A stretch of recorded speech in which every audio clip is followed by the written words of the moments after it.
Il y a plein de gens qui ont mal au ventre et il y a plein de gens qui me demandent des conseils pour le mal de ventre. Je vais essayer de vous dire tout ce que je sais sur le sujet. Bienvenue sur la chaîne Jean-Michel Cohen, la chaîne où on ne parle que de nutrition et où on ne vous prend pas pour des patates.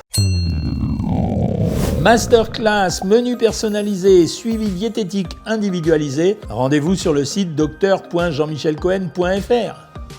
Alors, le mal de ventre, c'est 30% de la population aujourd'hui. La vraie problématique du mal de ventre, la priorité des priorités, c'est d'éliminer les maladies. C'est-à-dire quand quelqu'un a mal au ventre, là, il faut qu'il aille en priorité voir son médecin pour savoir ce qui se passe, même s'il a un ballonnement. Ça peut affecter tous les organes de l'abdomen, que ce soit le pancréas, le foie, la vésicule biliaire, l'intestin, et même à l'intérieur de la cavité abdominale si jamais il y a un vrai problème. Donc, priorité des priorités, c'est ça. Moi, je vous parle du reste. Une chose dont on a beaucoup parlé, c'est l'affaire du gluten.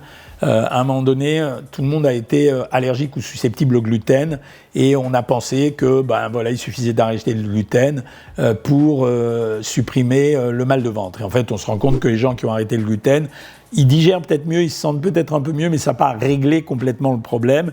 La chose qu'on n'a pas dite concernant le gluten, c'est que ça a vachement évolué. Ça veut dire qu'on mange vachement plus de gluten qu'auparavant. Je vous rappelle que le gluten est une protéine, tout ça pour deux raisons. La première raison, c'est d'abord qu'on a changé le blé. Il y a eu des modifications génétiques du blé. La farine qu'on extrait du blé contient beaucoup plus de gluten qu'avant parce qu'elle est beaucoup plus riche et on sait mieux utiliser la production. La deuxième chose, c'est parce qu'on en a mis partout. Ça veut dire que pour faire une baguette et qu'elle soit bien aérée, on a le droit de mettre du gluten, sauf dans la baguette tradition. Et la troisième chose, c'est parce que dans tous les produits allégés, on retrouve du gluten. Alors, cette affaire de gluten, elle marche. Ça veut dire qu'il y a des gens que ça soulage et qui ont moins mal au ventre quand ils suppriment les aliments qui contiennent du gluten. Moi, à la limite, ça ne me dérange pas en tant que nutritionniste parce qu'il leur reste le maïs, les pommes de terre, le riz, le soja. Donc, il y a plein de produits qui peuvent être remplacés. Puis même maintenant, dans l'industrie, on trouve plein de produits sans gluten. Quand les gens ballonnent, il y a deux grosses raisons principales à ça. Première raison, il y a le modèle alimentaire. En fait, ce qui ballonne, le ballonnement, c'est quoi? C'est la production de gaz dans l'intestin, c'est pas l'estomac. Et le gaz dans l'intestin est produit parce que l'intestin est inflammé et parce qu'au moment où on a digéré les aliments, ça râpe en quelque sorte la paroi, elle va produire des gaz. Ces gaz sont stockés à l'intérieur du tube intestinal qui gonfle et qui donne cette sensation de ballonnement. Le problème, c'est que les aliments qui donnent ce genre de choses, ce sont les aliments qui contiennent des fibres. Et que les aliments qui contiennent des fibres, ce sont les fruits et les légumes, et qu'on n'arrête pas de vous dire, il faut absolument que vous mangiez des fruits et des légumes. Alors, il y a deux solutions. Quand c'est un stade extrême, on arrête tout. Et on va fonctionner avec des féculents. Alors, c'est pas si dramatique que ce que les gens racontent. Parce que contrairement à ce qu'on pense, si quelqu'un boit beaucoup d'eau minéralisée et mange régulièrement des féculents du type pâtes, riz, semoule, pommes de terre, peut-être même légumineuses, mais le problème c'est qu'elles fermentent, c'est un peu compliqué. Les gens ne peuvent manger que ça et avoir quand même des vitamines et des minéraux, même si c'est idéal d'avoir plutôt d'autres produits, mais on fait comme on peut faire. Pour continuer à manger les fruits et les légumes et éviter qu'ils ne nous posent un problème, alors premièrement, priorité des priorités, on lave les produits de telle façon à ce qu'il n'y ait pas de pesticides parce que ça peut être une responsabilité dans l'irritation de l'intestin. Deuxièmement, on les pèle. Troisièmement, on enlève les pépins.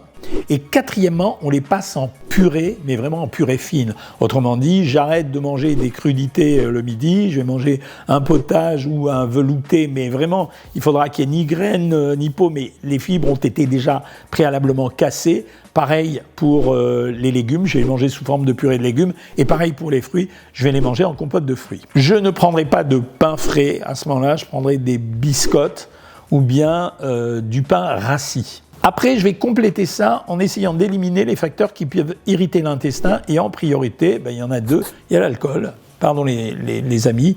Et la deuxième chose, ce sont les fritures. Pourquoi? Parce que quand vous faites cuire un aliment, notamment dans une matière grasse, il va y avoir une substance qui s'appelle l'acroléine, qui est très toxique pour l'intestin. Et donc, elle peut irriter l'intestin et vous donner des ballonnements. Et la troisième chose, c'est vrai, aujourd'hui, la pollution environnementale est super importante. Et on pense qu'une partie des maux de ventre auxquels on assiste à l'heure actuelle sont liés aux conditions de la vie moderne, en particulier la production de ces produits qui nous entourent, qui ne sont pas seulement sur la surface des fruits et des légumes, qui sont dans l'air ambiant, dans la proximité des objets qu'on touche, etc., etc. En fait, quand quelqu'un grossit, s'il a un maximum de graisse viscérale, notamment parce que son régime ou son alimentation est déséquilibrée, eh bien la graisse va se fixer à l'intérieur de l'abdomen. Et à l'intérieur de l'abdomen, elle va rendre beaucoup plus difficile la digestion et notamment la mobilité de l'intestin. Ça veut dire que l'intestin sera obligé de faire plus d'efforts pour assurer sa contraction. Et donc, comme il y a de la graisse autour de l'intestin, ça pose ce problème et ça peut donner des irritations qui fait que l'intestin travaillant beaucoup, la cellule est stimulée, elle va sécréter du gaz, elle va ballonner et donc c'est l'inconfort que vous allez avoir. Et après, évidemment, il y a les facteurs de stress. Le stress, pourquoi ? Parce que le stress, votre intestin, il est quand même sous la conduite de votre cerveau. C'est-à-dire que si vous avez une stimulation nerveuse, la stimulation nerveuse, elle entraîne une stimulation de l'intestin. Si on augmente trop ce qu'on appelle la mobilité, le péristaltisme abdominal, eh bien la cellule va produire plus et elle va produire des gaz. Et donc c'est pour ça que les gens sont ballonnés. Après, on a le problème permanent des flatulences. Alors les flatulences, ça fait beaucoup rire les enfants, mais ça fait moins rire les adultes quand cela leur arrive, notamment au moment des réunions.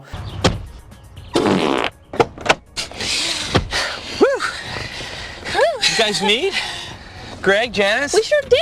Et en fait, les flatulences, ça veut dire quoi ? Ça veut dire la putréfaction des aliments dans le bas de l'intestin et l'évacuation des gaz qui se fait de façon douloureuse et pas très sympa sur le plan des odeurs. Dans ces cas-là, on élimine les aliments à forte putréfaction, c'est-à-dire qu'on peut garder les fibres, légumes, fruits.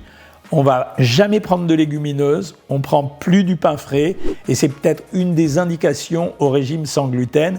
Et dernière chose, on reste très actif physiquement. Je rappelle que l'activité physique, elle permet de mieux mobiliser son intestin et donc d'éliminer tous ces inconforts. Après, quand c'est vraiment galère de chez galère, allez-y, prenez des antispasmodiques. Je ne donne pas la marque, mais vous achetez des antispasmodiques en pharmacie et ça peut vous soulager. Dernière chose, méfiez-vous des fausses constipations. Une fausse constipation, ça veut dire que c'est bloqué en dessous et que ça reste libre au-dessus. Et comme ça reste libre au-dessus, ben la cellule, elle produit beaucoup. Et pareil, vous aurez des ballonnements. Donc méfiez-vous des fausses constipations. Ça veut dire celles qu'on ne voit pas, mais qui sont des constipations.